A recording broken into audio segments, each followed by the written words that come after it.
Bueno, el derecho penal requiere ser legitimado. ¿Qué significa que algo se legitime? Significa que se le da una razón de ser desde el punto de vista de la racionalidad, no de la racionalización, ¿no? Es decir, el poder se ejerce, sí, se ejerce a través de fuerza, pero no hay ningún poder que se mantenga sin un discurso que de alguna manera lo legitime. Y el derecho penal necesita también una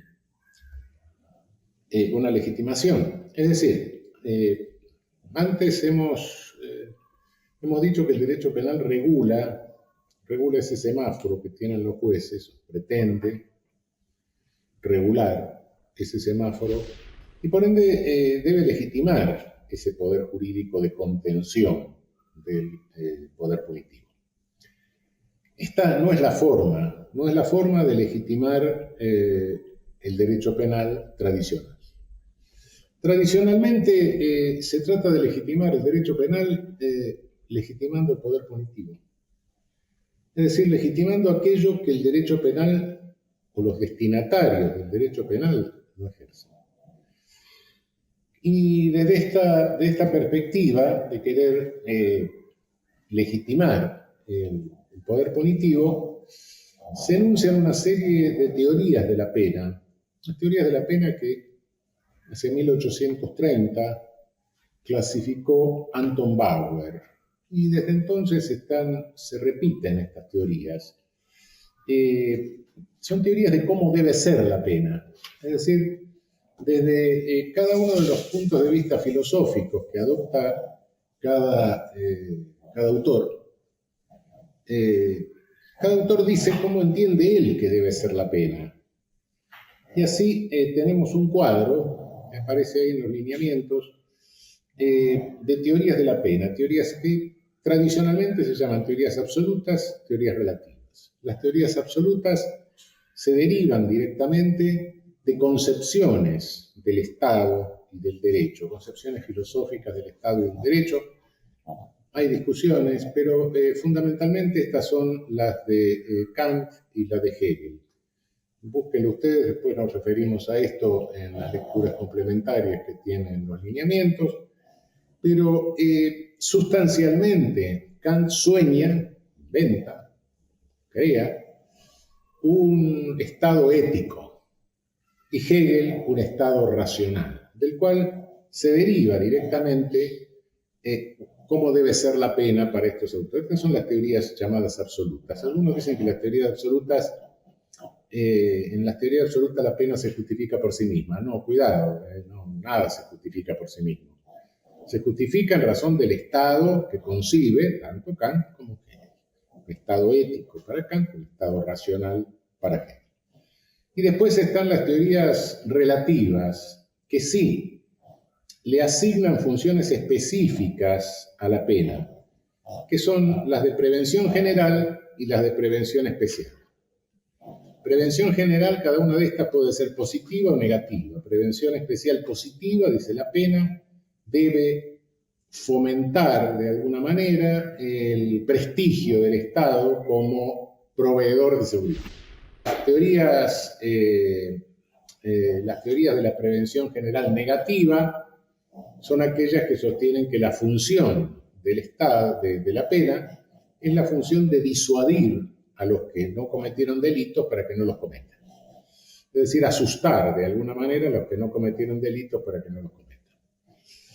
En cuanto a la prevención especial, ya no se dirige esta prevención a los que no cometieron delitos, es decir, a unos para que crean en el Estado, a otros para que se asusten y no cometan delitos, sino que la función de la pena en lo que se llama prevención especial se dirige directamente al autor del delito.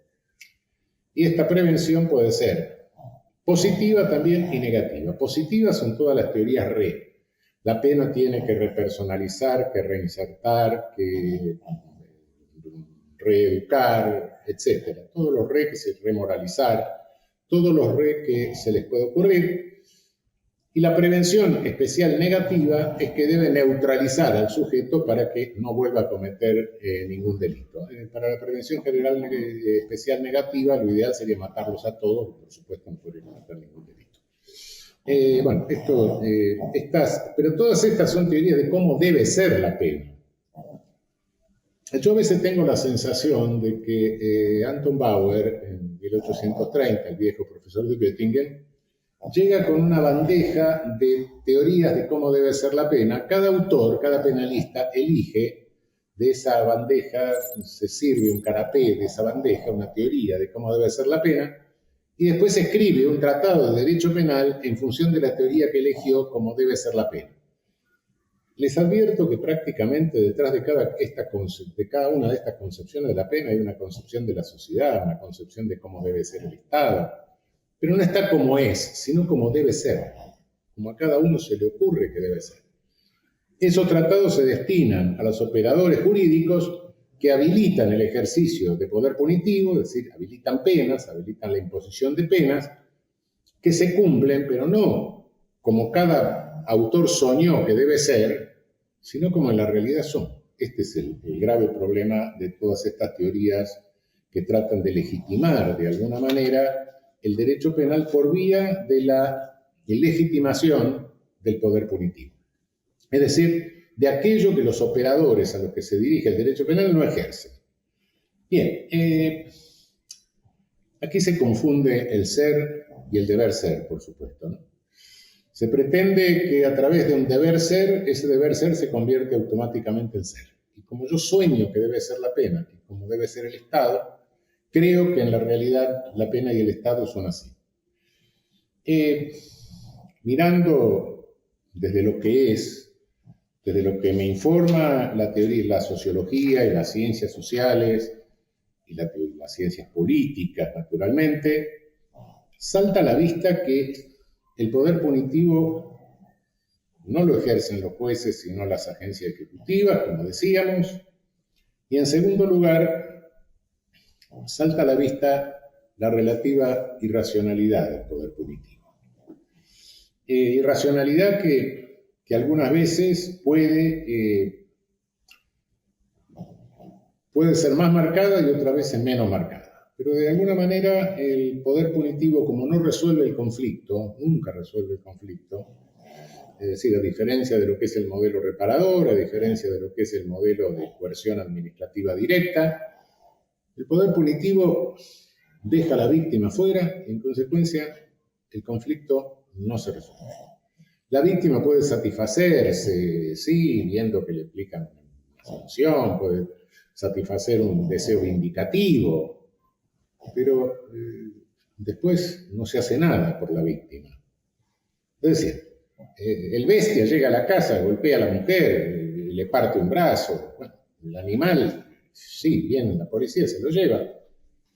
Sí, pero la mujer se queda con el brazo roto y un diploma de víctima.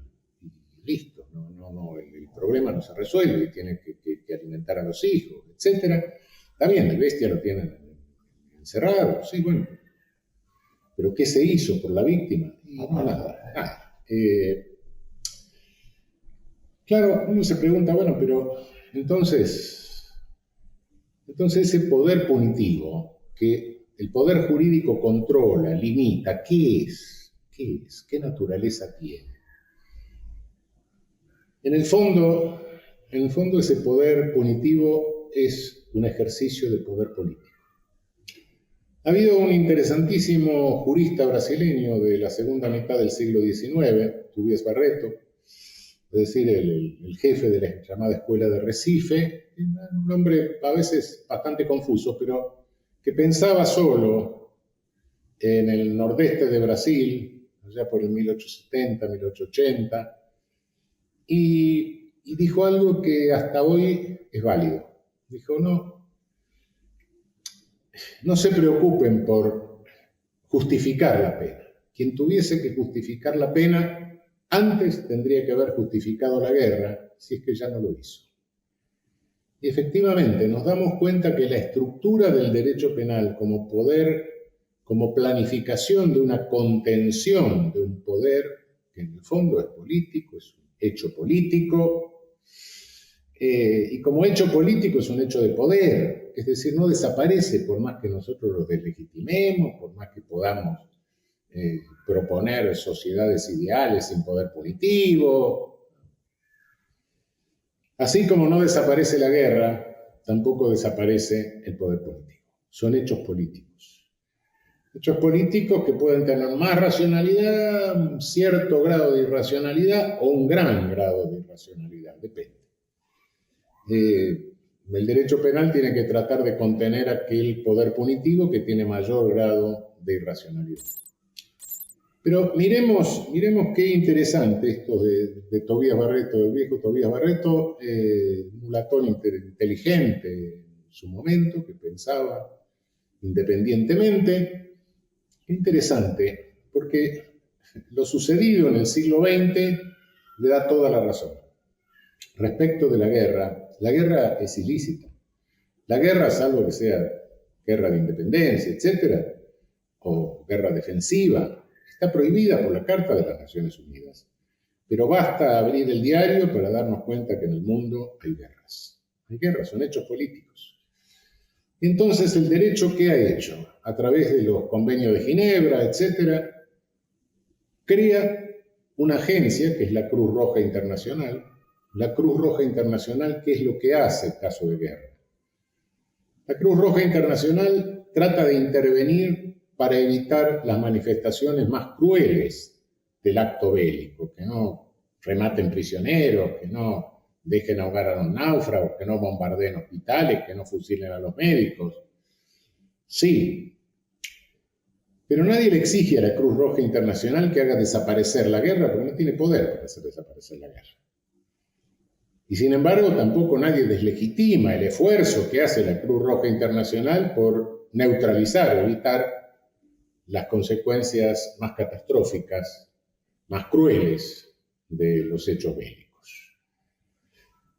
Bueno, yo no sé si tenía razón Foucault, si tenía razón, no sé que si la guerra es continuación de la política o la política es continuación de la guerra, pero algo hay. Y algo hay entre ambas. Son hechos políticos.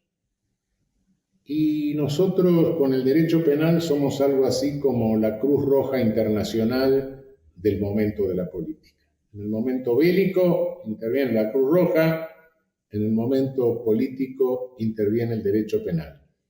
En aquel para contener los efectos más crueles del acto bélico, en este para contener los ribetes más irracionales del ejercicio del poder político. Esta es, creo que las dos ramas del derecho, el derecho internacional humanitario, que es que se ejerce a través de la agencia, que es la Cruz Roja Internacional, y el derecho penal, realmente tienen análoga función. Ya en la clase anterior les expliqué lo que sucedería si desaparece el poder jurídico de contención. Si desaparece el poder jurídico de contención, nos vamos directamente a un modelo de Estado que en sus máximas expresiones hemos visto con toda la experiencia histórica del siglo pasado, alcanza los ribetes del genocidio. Es decir, se hunde totalmente el Estado de Derecho, y perdemos todos los derechos, se crea una inseguridad total de todos los derechos. Imagínense ustedes que si se desploma un pedazo de justicia civil, se desploma un pedazo de justicia laboral, se puede reconstruir. Pero si se desploma la justicia penal, si se desploma esa contención del poder punitivo, naufragan todos nuestros derechos directamente. De ahí que se pueda considerar en alguna medida que el derecho penal, como programador de la contención del poder jurídico, de la contención del poder punitivo a través del ejercicio del poder jurídico, es el apéndice necesario, indispensable del derecho constitucional de todo Estado constitucional de derecho. Tengamos en cuenta que el Estado constitucional de derecho nunca es perfecto. El Estado de Derecho es un ideal, conforme al cual todos estamos sometidos por igual ante la ley. En el otro extremo aparece el Estado de policía, según el cual todos estamos sometidos por igual a la voluntad arbitraria del que manda. Son modelos ideales. Quizá en la realidad histórica nunca se dio perfecto el primero, ni tampoco el último, porque en definitiva sería una anarquía. Pero todo Estado de Derecho histórico, real, como que vivimos nosotros, tiene encerrado adentro, como un enano que tiene preso adentro a un Estado de policía, que pulsiona por romperle los límites y por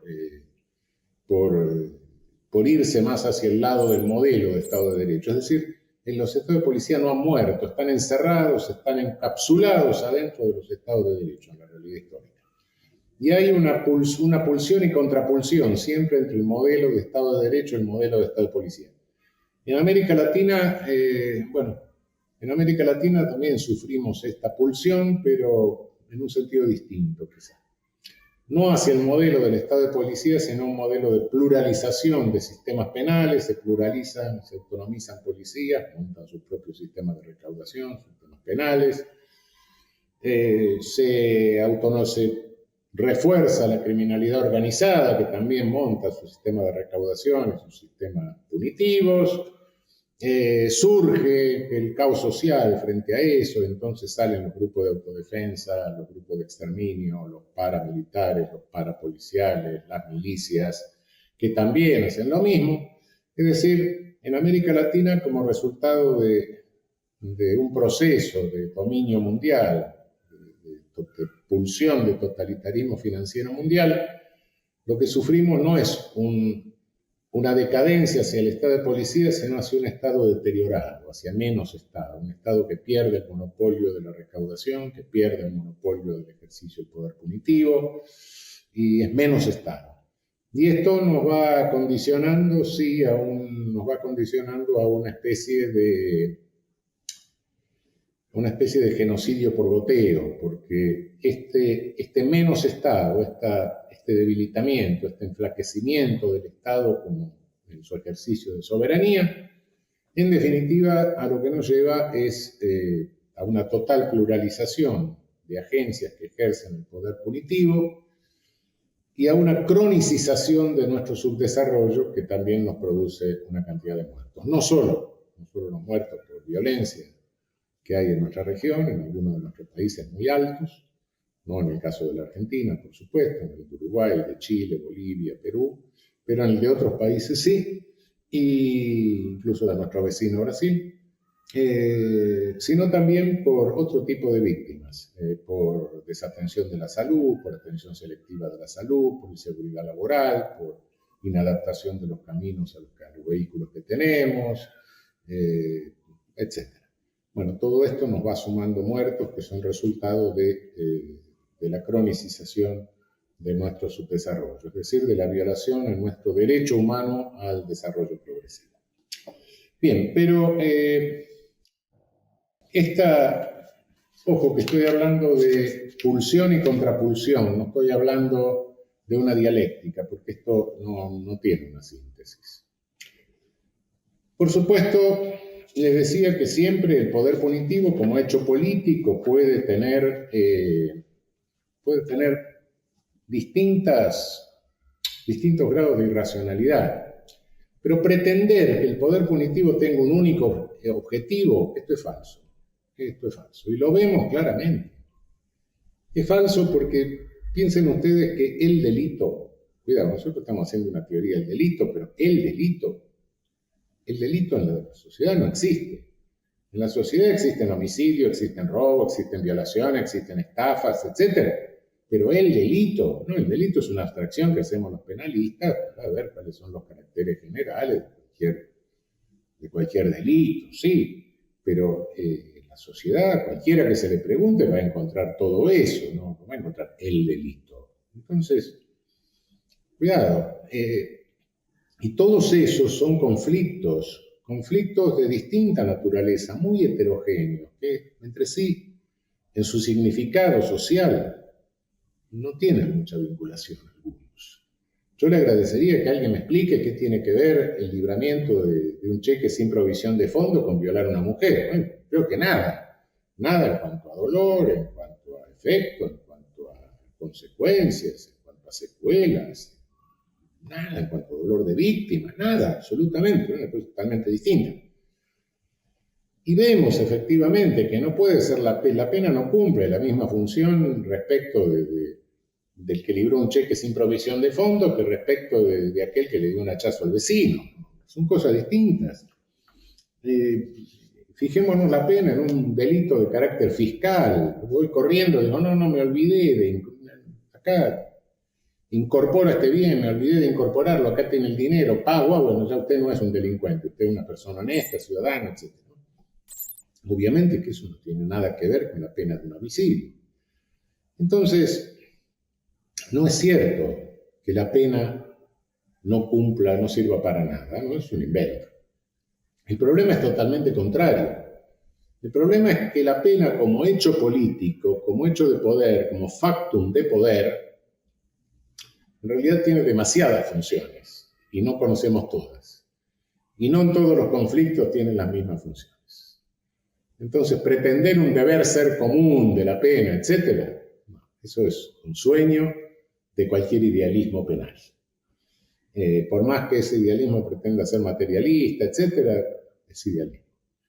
Es soñar con lo que debe ser la pena. La pena, en realidad, no, la pena no es eso, el poder punitivo no es eso, el poder punitivo tiene demasiadas funciones y no todas las conocemos. Algunas creo que ni siquiera las sospechamos.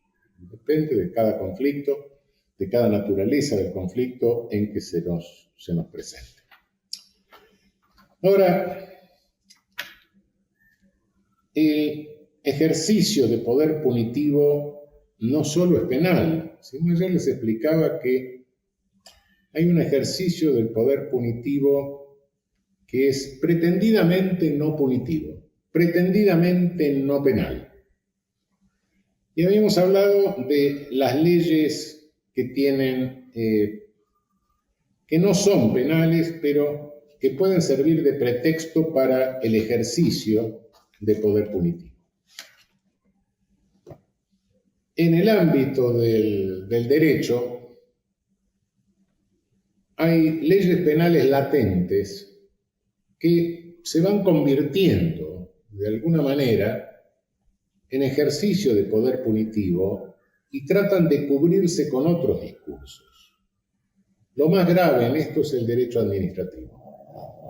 El poder ejecutivo siempre, o los funcionarios del poder ejecutivo tienden a ejercer poder punitivo, y eso lo legitiman agrandando el derecho administrativo. El derecho administrativo tiene una vocación fagocitaria.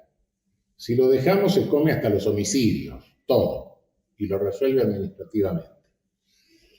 Es decir,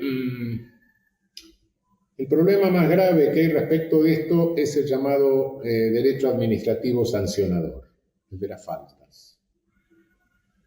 ¿Qué son las faltas? Bueno, es difícil poner el límite en lo que es una falta, en la sanción a una falta que tiene un carácter de alguna manera reparador al daño que se le produce a la administración, a que tiene que mantener un aparato de control, etcétera, justamente por las infracciones que son faltas, etcétera. Es complicado. ¿Cuándo hay una falta y cuando hay una infracción penal? Así muy superficialmente y sin pretender resolver el problema porque la frontera se desdibuja, diría que la falta se basa en una culpa ineligiendo o invigilando por parte del infractor. Es decir, yo tengo una casa, tiene un muro, tengo un terreno, tiene un muro, aunque yo esté en la China, soy responsable de que ese muro no se caiga. Y si se cae el muro, de reconstruirlo. Entonces, mi responsabilidad, ¿qué responde? ¿Es dolo, es culpa? No es dolo ni culpa penal, sino que es mi responsabilidad por falta de vigilancia o por falla en la elección de quién tenía que cuidar que el muro se quede en su lugar o se reconstruya. Culpa in vigilando, culpa in eligendo. La infracción penal requiere dolo o culpa, o, por decirlo groseramente, después vamos a ver con mayor precisión qué es, o intención o negligencia. Son las dos fuentes de la infracción penal. Con esto no quiero decir que agote o que pueda marcar específicamente la frontera entre las leyes penales pretendidamente no penales, como es fundamentalmente el derecho administrativo sancionador, que pretende comerse al derecho penal en todo lo que puede. Pero aparte hay otro problema, que el derecho penal también se hace cargo de sanciones administrativas que pretende que sean penales, que es todo lo que pasa con la pretendida punición de las personas jurídicas. La persona jurídica no la puede meter presa, la persona jurídica es una persona jurídica. Y la discusión entre la teoría de la realidad y la teoría de la ficción, que viene de antiguo en el derecho civil, se repite en el derecho penal, se repite como si fuera una novedad. En el derecho civil la discusión es viejísima. La persona jurídica es una ficción, sin lugar a dudas. Y siendo una ficción, a la persona jurídica solo se la puede sancionar con sanciones de tipo administrativo. No hay ningún inconveniente, por supuesto, en que el juez penal esté habilitado, tenga competencia para imponer penas a las personas físicas y también para poner sanciones administrativas a las personas jurídicas. Es una cuestión de competencia directamente. Pero esto no altera la naturaleza jurídica de las sanciones a las personas jurídicas. Son sanciones administrativas, por más que se las quiera llamar penales, etc. La persona jurídica, no, el dolo en la persona jurídica, la voluntad de realizar y producir el resultado en la persona jurídica, no se concibe. Esto solo cabe en un ser humano. Realmente en nuestra historia, en la historia de nuestro derecho penal, esta pretensión fagocitaria del derecho administrativo tuvo consecuencias graves a lo largo de años. Fundamentalmente, una de las consecuencias más graves fue todo lo que constituye el llamado derecho contravencional. ¿Qué son las contravenciones? En el viejo código napoleónico había tres clases de infracciones penales: crímenes, delitos y contravenciones, con tres procedimientos distintos en orden de gravedad. Y nosotros pasamos de esa división tripartita a una división bipartita: delitos y contravenciones. Bien, en nuestra legislación existen delitos, contravenciones. Los delitos son materia del Código Penal y de la legislación penal, materia fundamentalmente del Congreso Nacional, salvo algunos límites del Congreso Nacional que no puede legislar, delito de prensa, etc. En el resto, los delitos son materia del Congreso de la Nación. Puede legislar el Congreso de la Nación. Las contravenciones, históricamente, paso por alto todas las discusiones que puede haber en el plano constitucional, pero lo cierto es que históricamente han quedado legisladas básicamente por las provincias, sin perjuicio de que haya contravenciones de carácter federal. La ley de vinos, por ejemplo, etcétera, tiene contravenciones, la legislación aduanera tiene contravenciones, pero esa es legislación federal, esas contravenciones federales. Pero las otras contravenciones, las contravenciones comunes, son materia de legislación provincial. Y respecto de esto avanzó en nuestro país a lo largo de muchos años el derecho contravencional, pretendiendo que era derecho administrativo sancionador. De este modo, en la ciudad de Buenos Aires y en muchas provincias, y todavía en algunas continúa, se entiende que el juzgamiento de las contravenciones queda en manos de la policía. Esto rigió en la ciudad de Buenos Aires hasta el año 1994, en que lo terminó la Constitución de la Ciudad Autónoma de Buenos Aires. Y no solo eso, sino que, bueno, ustedes se acuerdan del Martín Fierro. En el Martín Fierro, a Fierro lo mandan a la frontera el juez de paz y el comisario. Bueno, cuando se sanciona el Código de Procedimientos, 1888, si no me equivoco, el Código de Procedimientos Nacional, el juez de paz desaparece. Y al urbanizarse el Martín Fierro, lo único que queda es el jefe de policía. El jefe de policía era legislador de faltas, de contravenciones, podía legislar contravenciones por edictos policiales, era juez de contravenciones y además podía indultar y conmutar, o sea, tenía las facultades de gracia del Poder Ejecutivo, todo. Un funcionario que dependía del Poder Ejecutivo en abierta violación del artículo 109 de la Constitución Nacional, que le prohíbe al Poder Ejecutivo ejercer funciones judiciales. Este funcionario omnipotente, monárquico, durante más de 100 años, ciento y tantos años, tuvo competencia para juzgar y condenar a cualquier ciudadano de la ciudad de Buenos Aires. Por 1956 se declaró inconstitucional la facultad de legislar contravenciones. Y entonces, ¿qué se hizo? Había una dictadura en ese momento. A través de un decreto ley de la dictadura, todos los edictos policiales se convirtieron en ley de la nación. Una aberración total. Y esto sigue hasta 1995-96, que se sanciona, que le pone fin la Constitución de la Ciudad Autónoma de Buenos Aires y el Código Contravencional de la Ciudad de Buenos Aires, y atribuye el juzgamiento de contravenciones a jueces contravencionales de la ciudad. Esta pretensión de administrativización, cuidado que es muy importante, porque fíjense ustedes, uno dice, bueno, son infracciones menores. Sí, claro, es un orden penal de delictitos de menor cuantía, sí, efectivamente, pero cuidado que esto tiene una incidencia social mucho más grave que muchos delitos. Es decir, uno ve los delitos graves en la televisión. Bueno, una vivencia de delitos graves el ciudadano común, por suerte, no tiene.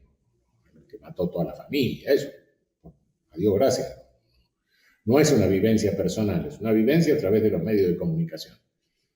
Pero la vivencia del ejercicio del poder punitivo cotidiano, si puedo estar en una esquina, si puedo besar a una mujer, si puedo estar tomando cerveza, si puedo estar en un boliche, etc. Esa visión del poder punitivo cotidiano, sí, esa es una vivencia que tiene el ciudadano mucho más cerca. Por suerte, son poca la gente que se le ocurre matar a alguien, hacer una bestialidad por el estilo. Pero es mucho más fácil que alguien se tome una copa una noche, se ponga a cantar y a patear algún tacho de basura, ¿no? ¿Sí? Entonces, cuidado, que este manejo de la pequeña infracción penal tiene mucha más incidencia en la configuración social, en el control social cotidiano, que la pena de muerte, que uno la ve por televisión. Vamos para atrás, ver por televisión se establece una pena de muerte. Pero el otro ejercicio del poder punitivo, no. Ese micropoder es mucho más configurador del comportamiento social que el poder punitivo regulado a través de la ley penal, en tipos penales. Por suerte, esto en la ciudad de Buenos Aires se ha superado, no así en todo el país. Cuidado. Y tengamos cuidado cuando se despenaliza, porque también otro de los argumentos es, bueno, despenalicemos y dejemos algo a cargo del derecho administrativo, degrademos. Cuidado, el derecho administrativo tiene muchas menos garantías en su aplicación que el derecho penal. Ojo con esto, cuidado con esto. En una de esas, bajando algo de delito a a una falta administrativa, etc., una vez estamos dejando más desprotegidos derechos o garantías de nuestros ciudadanos. Hay otra rama del derecho penal, que es rama del derecho penal, así como el contravencional es una rama del derecho penal, de competencia fundamentalmente provincial, local, pero hay otra rama del derecho penal que también pretende no ser penal y disfrazarse de no penal. Es la punición de niños y adolescentes. El llamado derecho penal de menores. Un derecho penal que afecta a niños y adolescentes. Que en nuestro país está regulado por la llamada Ley 22.278 de 1980, una ley de la dictadura, con la reforma que le introdujo la llamada Ley 22.803, también ley de la dictadura. Conforme a esta ley, desde los 18 años toda persona es plenamente responsable en el área penal. Entre los 16 y los 18 años son punibles los adolescentes, salvo que se trate de delitos de acción privada, es decir, aquellos delitos que se persiguen por querella, o en los que la pena de prisión no exceda de 2 años, es decir, los hurtos. Aunque el juez puede reducirla, la pena que le imponga a estos adolescentes entre 16 y 18 años, en la forma prevista para la tentativa. Y los menores de 16 años no son punibles. Cuidado, esto de que el menor de 16 años no es punible da la sensación de que es una benignidad extraordinaria. De benignidad esto no tiene nada, porque aunque no sea punible, el juez penal, o el juez de menores, o como se quiera llamar, está habilitado en esos años, en esa faja antes de los 16 años, para disponer del menor. Si lo encuentra abandonado, falto de asistencia, en peligro material o moral, o si el menor presenta problemas de conducta. ¿Qué significa podrá disponer? Lo puede meter en una cárcel de menores, es decir, en un instituto de menores, no lo llame cárcel, una medida de seguridad. Lo interna en un instituto, lo priva de libertad. Es decir, no es punible, pero el juez lo puede privar de libertad. ¿Por qué? Y porque tiene problema de conducta. Yo me pregunto qué es un problema de conducta y me pregunto cuál es el juez que no tenga un problema de conducta, depende de la hora del día, depende si le chocaron el auto, depende si se peleó con la mujer, etc. O la mujer se peleó con el marido. Realmente esto es lo que revela que hay que tener mucho cuidado con lo que puede ser una expresión formal. No son punibles, pero lo pueden cerrar. Bueno, realmente la legislación penal de niños y adolescentes, toda la demagogia que se hace sobre la imputabilidad, la inimputabilidad, etc. El adolescente es responsable penalmente en nuestra legislación desde los 16 años. Porque entre los 16 y los 18 se le puede aplicar pena, aunque el juez puede, no debe, reducírsela conforme a la fórmula de la tentativa. Después vamos a ver cuando lleguemos a ver la pena de la tentativa, pero es responsable penalmente desde los 16 años. Y antes de los 16, después de los 18 es plenamente responsable. Entre los 16 y los 18 también es responsable, solo que con esas variables. Y antes de los 16 los puede meter preso, con el nombre que sea, instituto, cárcel, medida de seguridad, etc. Cambia, pero lo mete preso, lo priva de libertad, cuando se le da la gana. Esa es la legislación que tenemos nosotros respecto de los llamados menores. Ahora, ¿qué es en definitiva la legislación de menores? Y cuando se refieren a la inimputabilidad, no, cuidado, técnicamente hablar de esto es un error. Una persona entre los 16 y los 18 años o antes de los 16 años puede ser imputable o inimputable. Después vamos a ver lo que esto significa.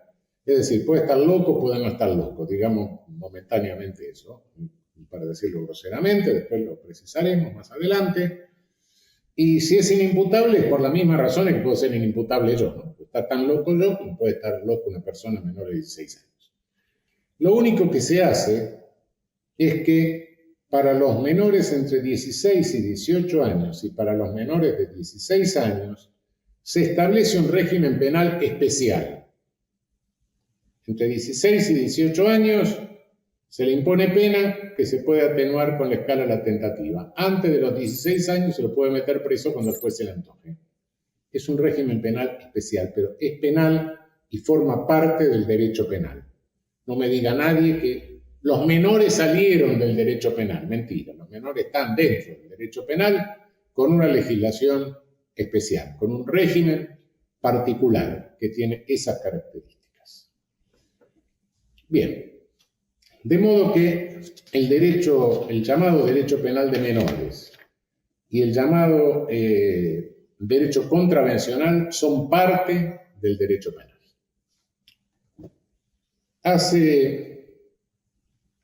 Hace muchos años se hablaba de una enciclopedia de las ciencias penales. Y entonces se hablaba de ciencias auxiliares, etcétera. Bueno, eso hoy ha pasado de moda. En realidad el derecho penal tiene vínculos con otros saberes, con otras disciplinas. Naturalmente ninguna disciplina es aislada. Ya les dije que respecto del derecho contravencional y respecto del derecho de menores, el derecho penal está integrado por estas dos ramas también. Son ramas de derecho penal especiales distintas, pero es derecho penal. Ahora, en cuanto a relaciones con otras disciplinas, con otros saberes, hay relaciones necesarias que mantiene el derecho penal, que son con el derecho procesal penal, con el derecho de ejecución penal y con la criminología. Y hay relaciones de integración en que secantemente el derecho penal tiene que incorporar a su construcción normas de otra disciplina jurídica, que es el derecho constitucional y el derecho internacional. Además de eso, por supuesto, el derecho penal tiene relaciones eventuales con todo el resto del derecho, con el derecho civil, cuando se refiere a cónyuge, cuando se refiere a cosa, cuando se refiere a cosa mueble, cuando se refiere a propiedad, etc. Son relaciones eventuales que esas se verán después en cada delito en la parte especial fundamentalmente. Aquí nos vamos a ocupar de las relaciones necesarias con dos ramas del saber jurídico, que es el derecho procesal penal y el derecho de ejecución penal, con conocimientos fundamentalmente de ciencias sociales, que es con la criminología, y con las relaciones de integración o secantes que mantiene con el derecho internacional y con el derecho constitucional. Bien, pero por hoy ya tenemos suficiente, de modo que dejamos el análisis de esto para la próxima.